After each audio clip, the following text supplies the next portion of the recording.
તો રાઈસની ટ્રાન્સપ્લાન્ટિંગ કરતી વખતે મારા માઇન્ડમાં એક વિચાર કે કાશ આની ટ્રાન્સપ્લાન્ટિંગ ના કરવી પડત અને જ્યાં વાવ્યા ત્યાં જઈને મોટા થવા દત તો મારી કેટલી બધી મહેનત બચી જાત અને આ મહેનત ના કરવી પડત તમને.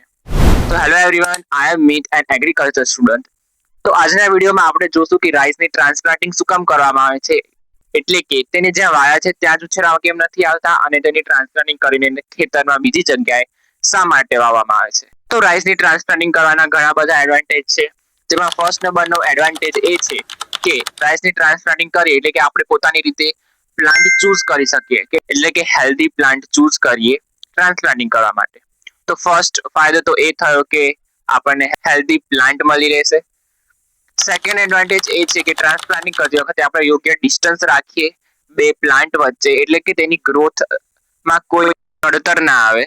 તેમજ ટ્રાન્સપ્લાન્ટિંગ કરવાથી નીંદણ પણ ઓછું થાય છે, એટલે કે વીડની સંખ્યા પણ ઓછી થાય છે, જેથી આપણને વીડીસાઇડનો ઉપયોગ ઓછો કરવો થાય છે, જેથી આપણો ઇનડાયરેક્ટલી ઇનપુટ કોસ્ટ પણ ઘટે છે. ટ્રાન્સપ્લાન્ટિંગનો એક એ પણ ફાયદો છે કે ટ્રાન્સપ્લાન્ટિંગથી આપણે છોડને પ્રોપર રો અને કોલમમાં ટ્રાન્સપ્લાન્ટ કરીએ છીએ, જેથી છોડને પૂરતા પ્રમાણમાં ન્યુટ્રિયન્ટ્સ અને વોટર મળી રહે છે અને પૂરતા પ્રમાણમાં ન્યુટ્રિયન્ટ્સ અને વોટર મળી રહેવાથી આપણને તેની ઈલ્ડ વધારે મળે છે અને ઇનડાયરેક્ટલી ફાર્મરની ઇન્કમ વધે છે. હવે જોઈએ કે જો આપણે ટ્રાન્સપ્લાન્ટિંગ ના કરીએ અને ત્યાં તેને મોટા થવા દઈએ તો શું ગેરફાયદાઓ થશે. તો છોડની ગીચતા વધી જશે, એટલે કે તેને પ્રોપર ગ્રોથ થવા માટે પ્રોપર જગ્યા નહીં મળે.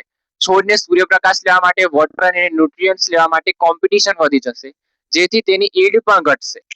તો આ હતા રાઈસના ટ્રાન્સપ્લાન્ટિંગ કરવાના ફાયદાઓ, અને જો રાઈસનું ટ્રાન્સપ્લાન્ટિંગ ના કરીએ તો તેનાથી થતા ગેરફાયદાઓ. અને જો આપણે એક એક્ઝામ્પલ થ્રુ સમજીએ, જો કોઈ 50 સ્ટુડન્ટ હોય અને આપણે તે સ્ટુડન્ટને કોઈ પર્ટિક્યુલર નાના રૂમમાં ફિટ કરીએ તો તેમને ડિફિકલ્ટી થશે અને તે અનકમ્ફર્ટેબલ ફીલ કરશે. અને જ્યારે તે જ 50 સ્ટુડન્ટને કોઈ મોટા હોલમાં દાખલ કરવામાં આવે અને તેને પ્રોપર રો અને કોલમમાં બેઠાડવામાં આવે તો તે કમ્ફર્ટેબલ ફીલ થશે.